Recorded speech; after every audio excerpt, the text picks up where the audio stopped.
Good afternoon, everyone. This is week 3 side pocket pages of our Totally Junk Journal.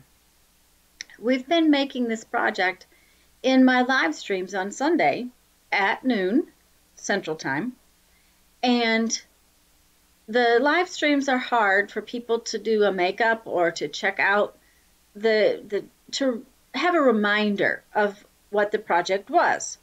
So I have started redoing the videos. This week we needed 2 pieces of paper that were the same size, and you can use any size paper. You could use an 8.5 by 11 or something like that, but it has to be the same size. I chose to use a couple of envelopes that are the same size. Since I want a square piece of paper or a rectangular piece of paper, I'm going to glue the flat back down on the envelope. And that's what I'm doing here, so that I end up with a rectangle.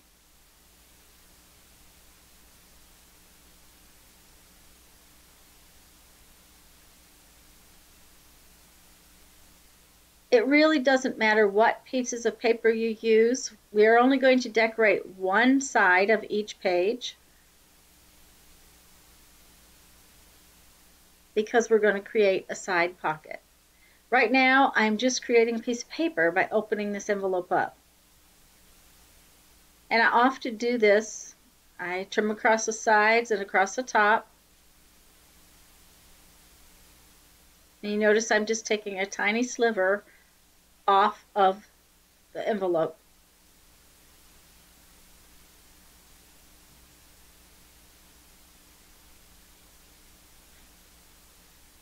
Yep, I had some waste. I apologize for my messy desk, but the glare was real bad on my craft mat. So, also, the reason we're having to do a voiceover is because for some reason I messed up and didn't record any audio. But what I'm going to do now is what we've done the past few weeks, and that is to create a basic layer collage with dictionary paper, book paper, security envelopes. You could use music paper.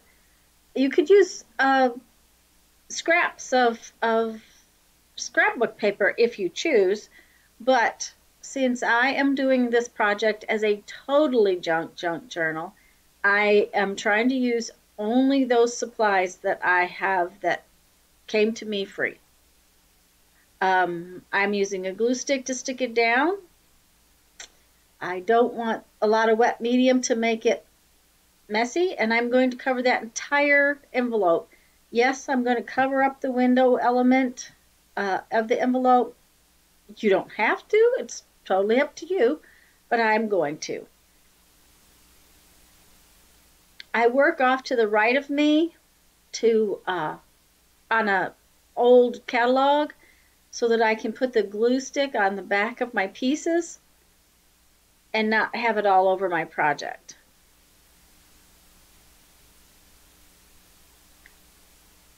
I'm going to cover that whole sheet.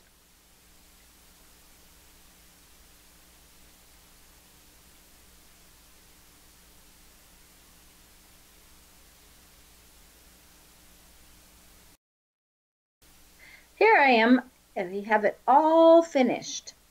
I've covered the whole sheet. You notice how much stiffer that the project gets when it's totally covered. I've just done random pattern, something to visually keep your eye from being bored by whiteness. And now I'm trimming the little excess scruffy parts off the back, by turning it over and using the back as a guide.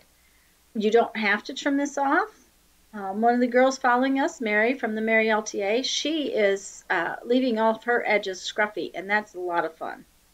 Her book is coming out very interesting. But I started trimming mine off in the beginning, so I'm trimming mine off on all of my pages.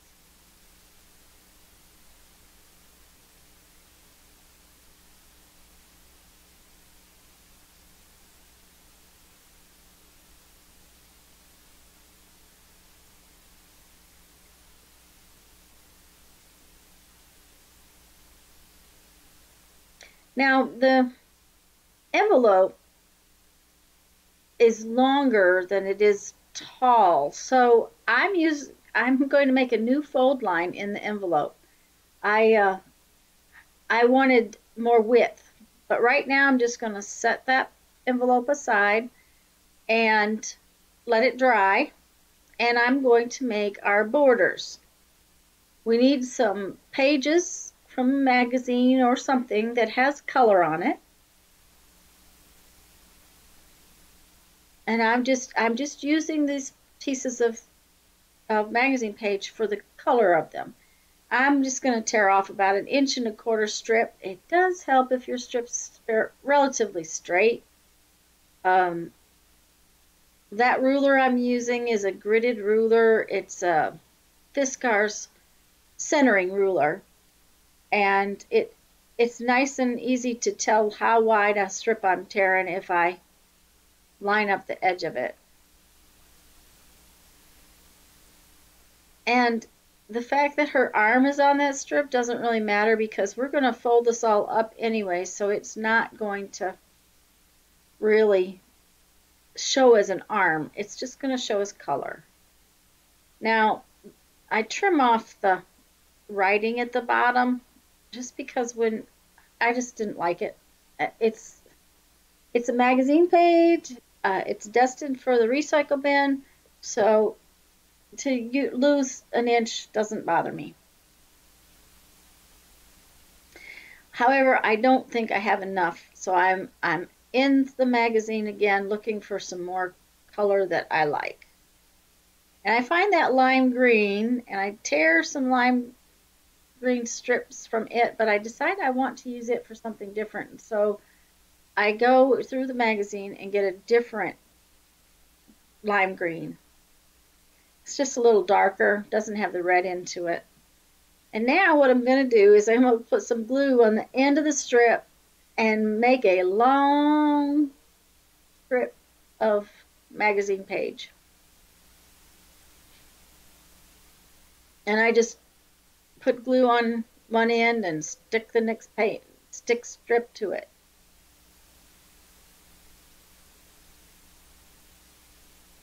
I'm kind of making a long paper ribbon.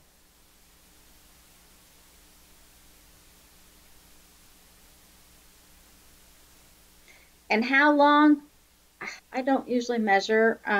If you notice, I've got 4 strips or so, and I think I decide that that's about enough. And I think I ended up with a little bit of extra. It's not, I don't always measure everything.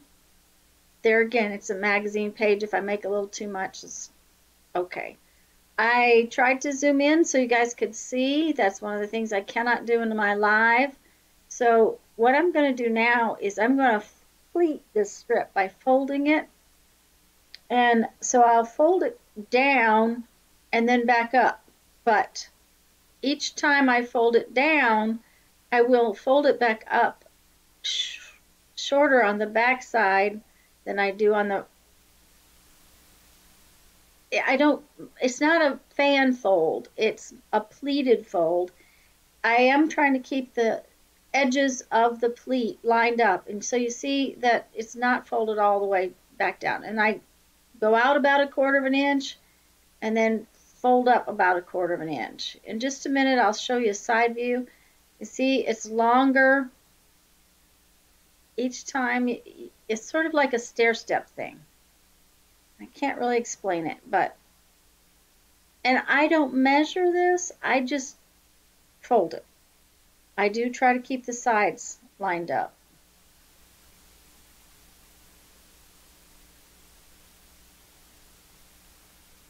And I'm trying to show you, there we go, that each time I fold down, I don't fold all the way down to the last fold. And I am just going to continue to fold this piece of paper ribbon until I've gotten to the end. It's easier to fold too much than it is to not have enough when you go to put it on the edge of your paper. And that's where it's glued together, so I'm just kind of showing you that you just need to be a little careful when you fold it down.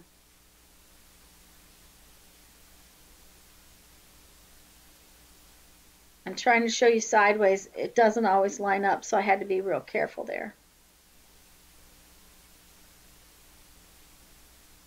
Ah, we're almost at the end. Finally, finally.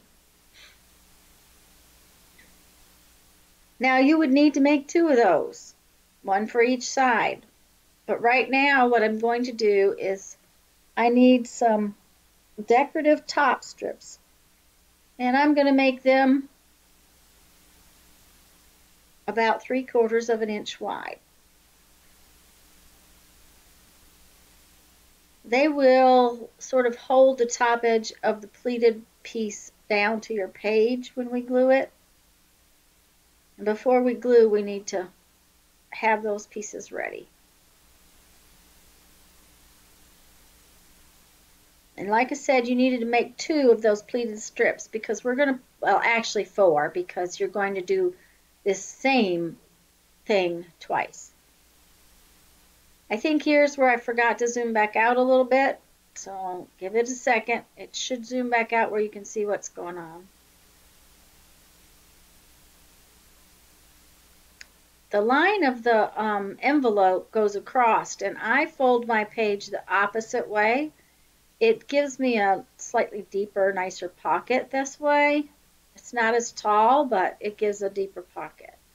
And so I'm going to use the edges and have my page folded in the middle.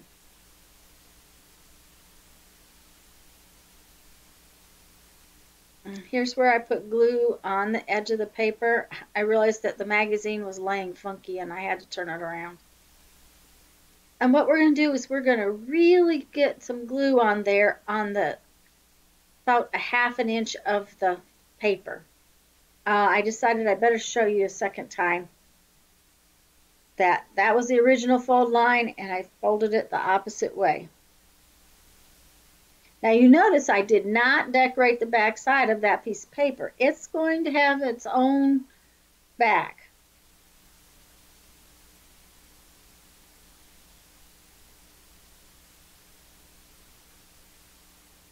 Now we're going to put the glue on.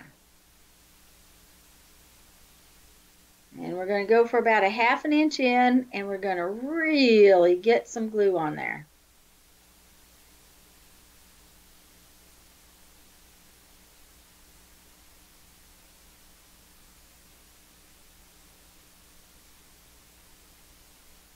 Now I'm going to take my pleated piece and I'm going to start, and I'm going to put the edge of the pleated piece about a 1/2 inch into the page, so my pleated piece hangs off of the edge.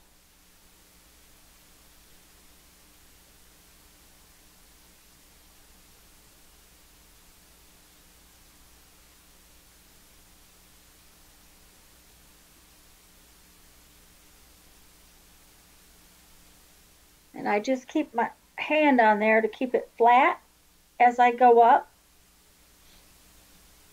And I didn't have a ton too much. If you flip it over, you see that it hangs off the edge. And I just snip off the excess.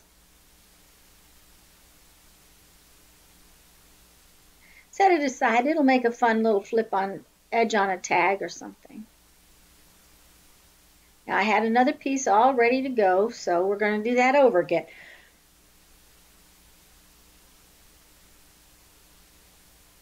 Remember to get the edge of your page well glued.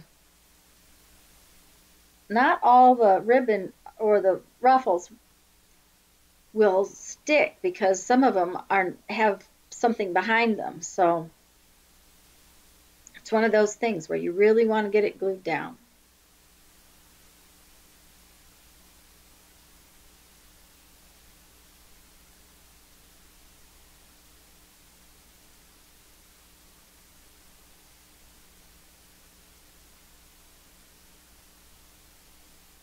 This ruffled piece looks kind of black, but in real life it's got some pretty nice colors in it.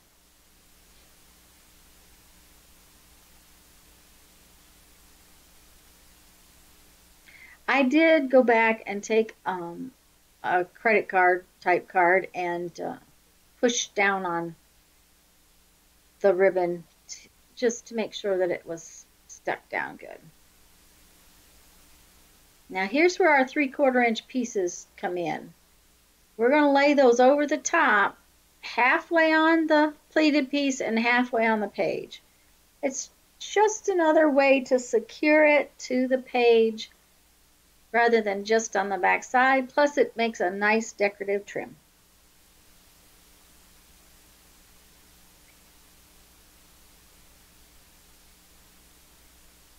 I just got glue, a good amount of glue on this strip, and then I just lay it over the top, half on, half off the ruffle. Plastic card comes in handy for this because it really helps it to stay down. Right now I'm just getting the other strip ready to stick down. Now remember that while you're looking at it and it looks like one page, it's not. Because of the way it will go into our signature in the centerfold, it is actually a double page. There's 2 pages there.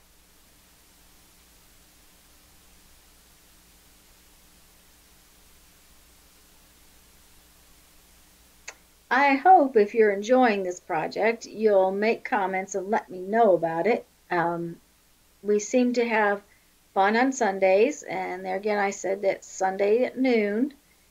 I am trying to catch up with making a video for each part of the project. I'm a little behind. Obviously this was some technical difficulties by recording whole video that had no sound. So, and that's happened twice, and I did get some new equipment, and I'm working to try to get everything caught up.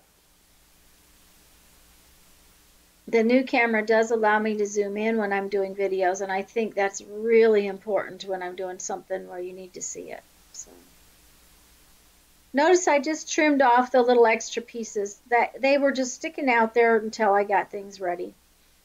Now, I had a little spot that was popping up, and I really wasn't worried about it, but at the same time, I thought I'd glue it down. We're going to go ahead and decorate this side right now by putting our focal images on it. And I have several things there. It was just cut from magazines. Just images that sort of intrigued me.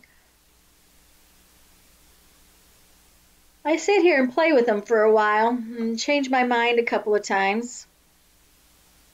My friend Lisa over at Lisa's Eclectic Life, she says this is auditioning things. So I think it's a very good way to talk about it. I audition them and then probably change them before I'm done anyways. And if I didn't love that double ring so much, I might have left it out, but I just thought it was the coolest thing. I don't know why. Nothing real special. It was just fun. And those little circles, I decided to turn them into flowers. Some of them kind of looked like flowers, and I had a butterfly I wanted to use on that page, so butterflies need flowers, don't they? If an image is flat on one edge because it ran off the edge in the magazine, a lot of times I will use it flat on one edge and use it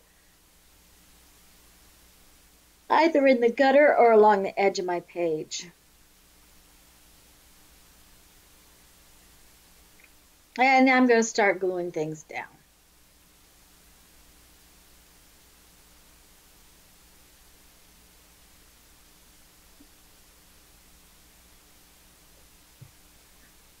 One of the reasons we can use glue stick with the papers that we've been using is none of them are really heavy. Magazine pages are relatively lightweight. The book pages and envelopes are not real heavyweight. Things like cardstock don't stick well with glue sticks, so it's something to consider. But when I started this project, I didn't want to ask anyone to have a lot of supplies. The whole point was to not use all the fancy tools that we have, because some people don't have those fancy tools. So by doing what we do in the group, you're more than welcome to use fancy tools.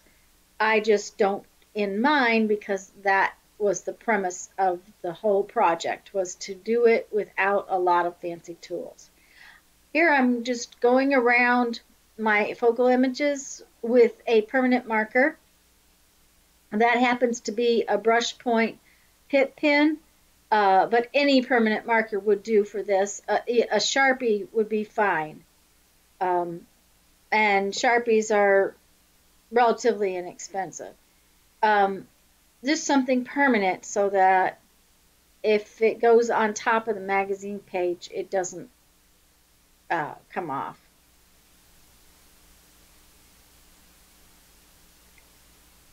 If you notice, what's happening is, just because I outlined it with the black pen, what's happening is my focal images are popping off the page.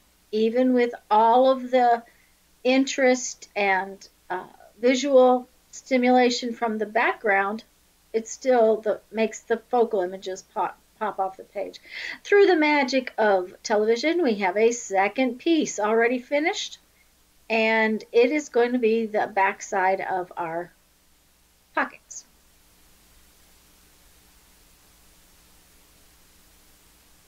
You notice I put the two undecorated sides together, and it's going to go together just like that and make a double page fold, and then there we are on the side with the pockets.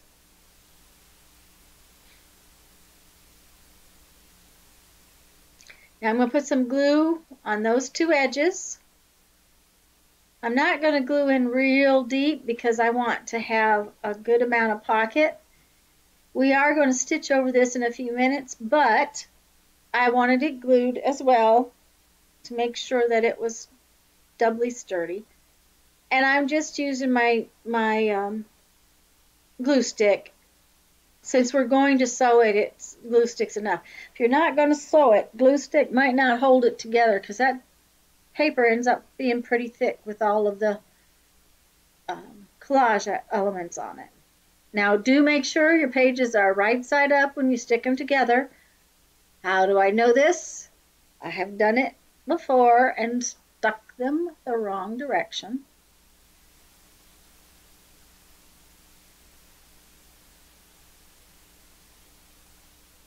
And I'm just making sure it didn't want to stay together real well. The pages had gotten stiff. So it took me a minute to get it stuck. Now I'm getting my giant needle and some embroidery thread.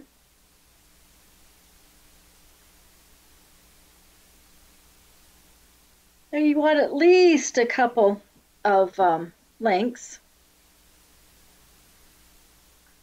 Now at the top of the page, you might want to leave some nice long pieces, because we might add some charms up there.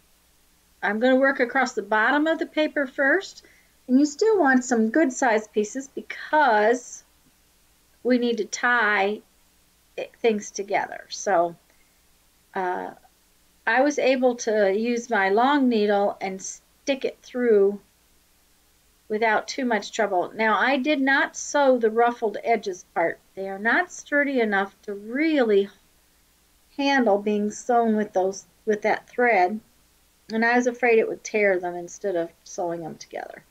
You notice I left a reasonably long tail. And on the bottom I won't leave dangles because I don't want the dangles hanging out the bottom too much. And I'm just doing a whip stitch. That just means that I go into the back side and come up on the front side, and I just wrap or whip the thread around the edge each time. I'm kind of zooming in here so that you can see it a little better.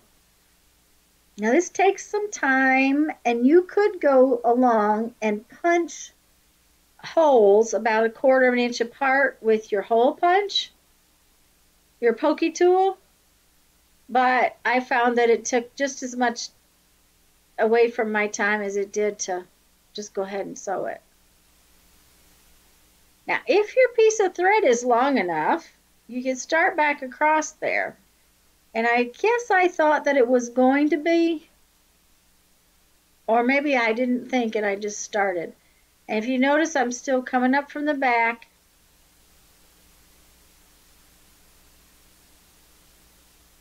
And wrapping around.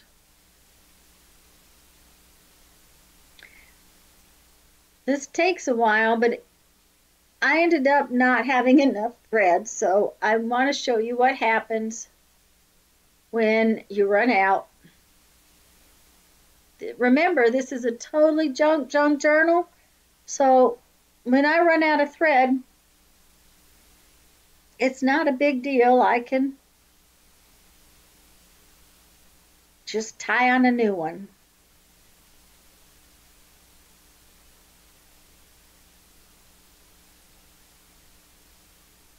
And I keep thinking, oh, I'll make it, I'll make it. No, you've sewn long enough to know that you're not going to make it with that piece of thread. Do not make your threads so short on the ends that you can't tie them in a knot. You notice I've left myself a good 4 or 5 inches. I know that some of the threads can get expensive, wax linen, some of the others. I'm just using embroidery thread, and frankly, I have a ton of it. It often shows up at the thrift stores. The big thing is with it is that I would rather have 4 inches of thread to tie my knots with and get my knots tied in a short period of time than to lose 5-10 minutes trying to sew a knot or tie a knot when I only have an inch of thread. So a little bit of extra waste of thread is, not worth my time. Now, the other thing is when I cut the tails off, I usually hold on to those threads. They make cute little nests behind embellishments and things like that.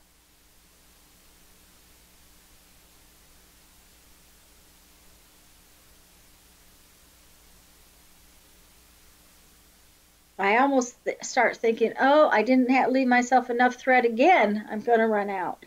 But I made it.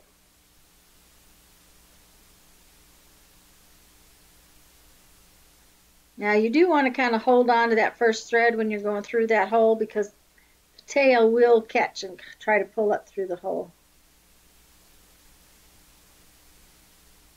And now, since this is the bottom, I'm just going to tie some knots in each section of those 2 threads. I'm just going to tie in knots. And I don't worry about making them pretty or anything. This is a junk journal.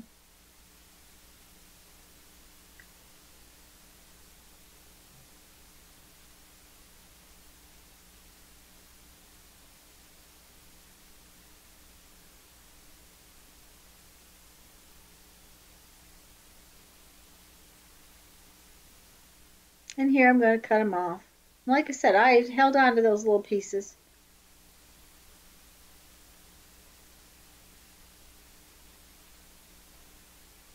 And that's the bottom. Now I'm going to work across the top. And across the top, I'm going to leave some longer tails at the beginning and the end so that I can add, or at least at the beginning, so that I can add a couple little charms. So here I have sewn all the way back across, and I didn't leave a tail at the far end. I guess I decided I would make it all just in one thread.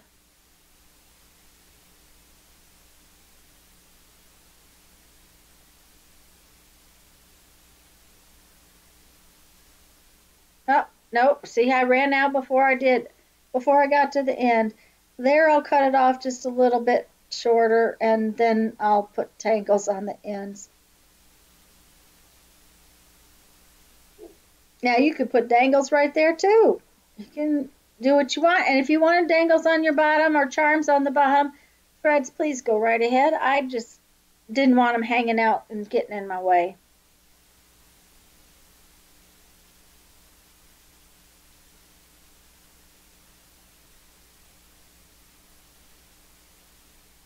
Now, when it comes to making charms, we've made some in the past. We're just going to take some paper.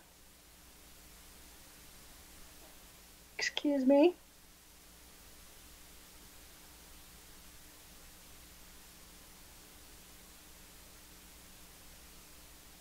This is where I go looking for the book paper. Well, changed my mind. I guess I decided I'm going to use that piece of security envelope. And I'm going to make little rectangle type charms this time instead of circles. Partially because I have all the circles on the page, I decided I want something a little bit different. I like that little white streak across that security envelope. It's just where the envelope was glued together. And I cut 4 pieces because I need a front and a back for each charm. And I'm going to tie knots in the end of my thread because I don't want the charm to slip off the bottom of the thread.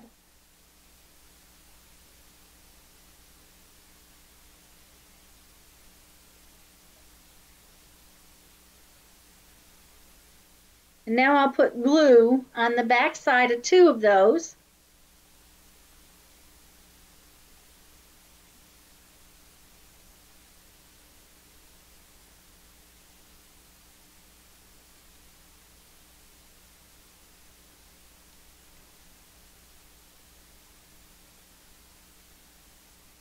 Must have taken a long time to put that glue on that tiny little piece of paper. I have no idea why.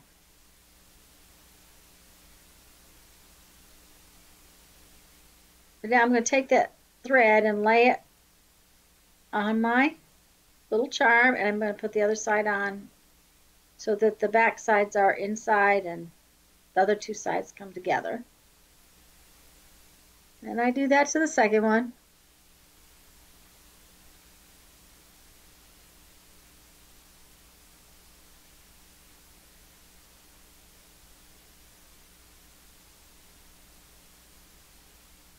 I keep a little bowl and a rag that's wet in front of me. So that's why I've been reaching across there when my fingers get sticky. Okay, my pocket page is pretty much finished.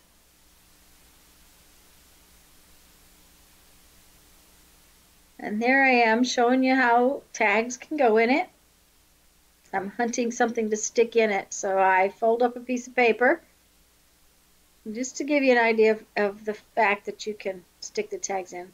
Guys, I hope you would like to join us on Sundays at noon Central Time and play with this project with us. We are having a lot of fun. It's fun to do it together, and every week I put out the next supplies for next week, but if you have any questions, please don't hesitate to email.